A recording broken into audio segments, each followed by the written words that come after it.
The Ugly Duckling.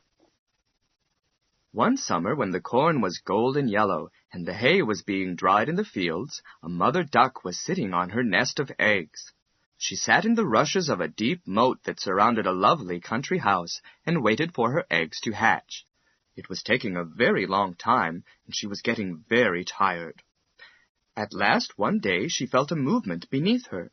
The eggs began to crack, and out popped tiny, fluffy ducklings. All the eggs hatched except for one, which was larger than the rest. The mother duck was impatient to take her new ducklings swimming, but could not leave the last egg unhatched.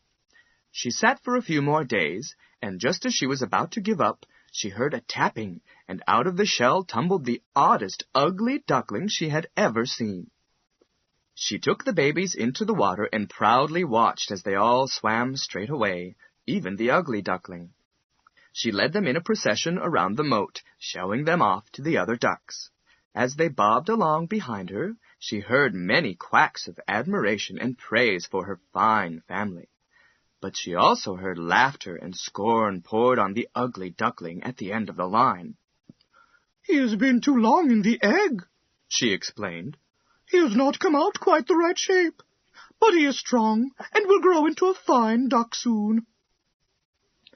As the weeks went by and the corn was harvested in the fields, the ducklings grew up into ducks. But the ugly duckling, with his gray feathers and clumsy shape, remained different.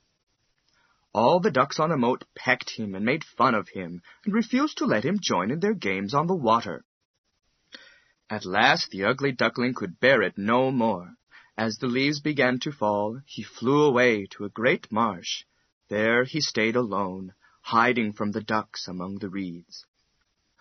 One day he heard a strange cry and the sound of wings in the air. Looking up, he saw 3 dazzling white birds flying majestically overhead. The ugly duckling felt a strange longing. He did not know the name of those birds, but he felt he loved them more than he had loved anything before. He watched as they passed over his head and flew beyond until they were out of sight. Fall turned into winter, and the ugly duckling suffered many hardships. The marshy water froze, and for a while he was trapped fast in the ice. A kind man broke the ice and took him to his home, but the ugly duckling was frightened by the noise and confusion inside the house. He flapped his wings, upset a bucket of milk, and fled as people shouted at him. He struggled through many other difficulties during his first winter, but at last spring came, and with it warm sunshine. The ugly duckling felt better than he had done for months and flapped his wings. To his surprise, they felt bigger and stronger, and he found he was flying easily away from the marsh towards a large and beautiful lake. He alighted on the water and saw before him the 3 wonderful birds he had seen flying overhead several months before.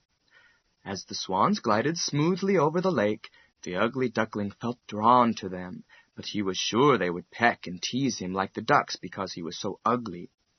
At last he thought, "It is better to be hurt or even killed by birds as lovely as these than to be teased by those ducks." And he floated slowly towards them. He drew nearer, and he bent his neck in shame. All at once he saw a reflection in the smooth lake waters. A beautiful swan with glossy white feathers and a fine yellow beak stared up at him. He moved. The swan moved. He opened his wings. So did the swan. The ugly duckling suddenly realized he was the swan. The other swans swam gracefully towards him, welcoming him and stroking him with their beaks. Some children came running down to the lake and called out to their father. "Look, a new swan has appeared. He is more beautiful than any of the others." And they threw pieces of bread into the water for him. The young and beautiful swan felt quite shy with all this attention, and hid his head under his wing. But as the lilac trees bent their branches down to the water, and the sun shone warm and bright, he felt a deep happiness. He rustled his feathers, arched his sleek, long neck, and said to himself, "I never dreamed of such great happiness when I was the ugly duckling."